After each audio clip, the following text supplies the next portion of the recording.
ক্ষণেকের আনন্দ করতে গিয়ে আজ আমি আমার নিজের জীবনটাই হারিয়ে ফেলছিলাম।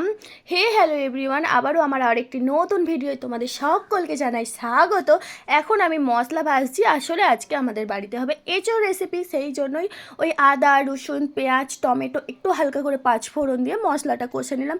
কষে নিয়ে হচ্ছে যে এই এঁচোড়টা কিছুদিন আগেই যে কর্তামশাই বাগান থেকে দুটো এঁচোড় নিয়ে এসেছিলো, সেই এঁচোড় থেকে একটা এঁচোড় রেসিপি রান্না করছি। আর আমার শ্বশুরবাড়ির লোকেদের জন্মের এঁচোড়ে অরুচি, এরা কেউ এঁচোড় খেতে চায় না, প্রত্যেকটা সদস্য কেউ এঁচোড় খেতে চায় না, কিন্তু এঁচোড়ের রেসিপিটা আমার বেশ ভালো লাগে। আর আমার বাড়িতে যেই রান্না হবে সেটা আমার কর্তামশাইকে খেতেই হবে, অল্প করে হলেও খেতে হবে, খাবো না বললে চলবে না।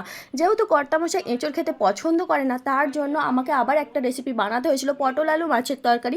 এই রেসিপিটা হলেই কর্তামশাই এক থালা ভাত খেয়ে নেবে, ওর অন্য কিছু লাগবে না। যে কোনো একটা ভালো মতো তরকারি অ্যান্ড চাটনি যদি হয় তাহলে আর ওর অন্য কিছু লাগেই না। আর এই চাটনি আমার শাশুড়ি মা সব থেকে ভালো একটা রেসিপি সকলকে খাওয়া শিখিয়েছে, চাটনি। চাটনি হলে এদের ভাত উঠে যাবে, আর কিচ্ছুও লাগবে না গাইস। চাটনি এদের চাই চাই মাস্ট। বিকেলবেলা আমি বেরিয়ে গেছি ব্যাগ হাতে নিয়ে বাজারে, যেহেতু কর্তামশাইয়ের মর্নিং ডিউটি, সকালে যাই রাতে আসে, সেই জন্য কর্তামশাই আর বাজার করেই না, মাঝে মাঝে আমাকেই যেতে হয়।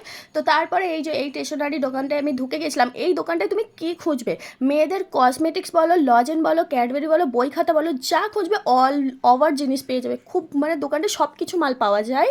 আর আমি যেহেতু বাইরে বেশি বেরোই না, তো যখন বাইরে বেরোই তখন নিজের জিনিসগুলো প্রয়োজনে নিজেই কিনে নিই। আর এই মাছগুলো হচ্ছে যে জল পাল্টে দিলাম, না হলে নোংরা জলে গ্যাস হয়ে গেলে মরে যাবে, সেই জন্য জলটা চেঞ্জ করিয়ে দিলাম।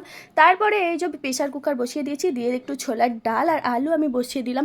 এই ছোলার ডাল আবার আমার একদম অরুচি, আমার একদম ভালো লাগে না, কিন্তু কর্তামশাই যেহেতু ভালোবাসে তো সেই জন্য বানালাম ছোলার ডাল। অল্প করে ছোট্ট ছোট্ট করে আলু দিয়ে দিয়েছি, দিয়ে আর সিটি বসাতে দিয়ে দিয়েছিলাম। দুটো সিটি হয়েই গেল, তো তারপরে এটা নামিয়ে নিলাম। কড়ার মধ্যে দুটো তেজপাতা, একটা শুকনো লঙ্কা, অল্প জিরে দিয়ে ফোড়ন দিয়ে দিলাম তরকারিটা। আসলে আমি যেটা পছন্দ করি না সেটাও রান্না করি, আর কর্তামশাই যেটা পছন্দ করে না সেটাও রান্না করি। আমরা দুজন দুজনের পছন্দ না থাকলেও সেই জিনিসটা খেয়ে নিই। দুজন দুজনের মুখ চেয়ে একটু হালকা করে চিনি দিয়ে দিলাম। তারপরে এই যে কর্তামশাইয়ের থালাটা রেডি করে দুই মেয়েকে খাইয়ে দিয়ে ঘুম পাড়িয়ে আমি বসবো এবার লাইভে, তো সেই জন্যই প্রিপারেশানটা নিচ্ছি। তারপরে লাইভ থেকে উঠে কর্তামশাই ঘুমিয়ে গিয়েছিল। আমি বলছি কী গো, ঠাকুর দেখতে যাবে না? আমার কর্তামশাই আমার খুশির জন্য হাফ রাতেও ঘুম থেকে উঠে যেখানে খুশি চলে যেতে পারে। কর্তামশাই সবসময় আমাকে খুশি রাখতে চেষ্টা করে। তো তারপরে এই যে ঠাকুরতলায় পৌঁছেই গেছি। মা আসলে কালী ঠাকুরটা আমাদের বাড়ির সামনে থেকে একদম একটুখানি 5 মিনিটের রাস্তার। এত বড় প্রতিমাটা হয়েছে কি বলবো তোমাদের গাইস, পুরো প্রতিমাটা না প্যান্ডেলে ঠেকে যাচ্ছে, মোটুকটা অলরেডি মুচকে গেছে। এত বড় প্রতিমাটা, মুখটা দেখেছো কতটা মায়াবী। তো আর একটা প্যান্ডেলে যেতে যেতেই ঝড় উঠে গেছে, দেখতেই পাচ্ছ। এমনিতেই সন্ধ্যাবেলা ঝড় হয়েছিল, বৃষ্টি পড়ছে টিপটিপ, তার মাঝেই আমরা ঠাকুর দেখতে বেরিয়েছিলাম। ঝড় হোক জল হোক আর যাই হোক, ইয়ং জেনারেশন তো এনজয় করবেই, তাই না? এদের তো বয়সটাই এখন এনজয় করার মতো। কিন্তু একটা দুর্ঘটনা ঘটে গেছে, এত ঝড় হচ্ছিল আমার পাশেই পুরো এক কাঁদি নারকেল সমেত মোচা পড়ে গেল, আর একটু হলেই আমার গায়ে পড়ে যেত। তো তারপরে দেখো এই আর একটা প্রতিমা, দুটো ঠাকুর হচ্ছে একসাথে। এই ঠাকুরটাও অনেক বড়, কিন্তু হচ্ছে আগের ফার্স্টের ঠাকুরটার মতো এতটা বড় না। আর এখানে অলরেডি পুজো অনেকক্ষণ ধরে হচ্ছে। ওখানে যেহেতু এখনও হচ্ছে যে সবেমাত্র দেখলাম প্রিপারেশন চলছে পুজোর, মানে জোগাড়জাতি চলছে, আর এখানে কিন্তু পুজো স্টার্ট হয়ে গেছে।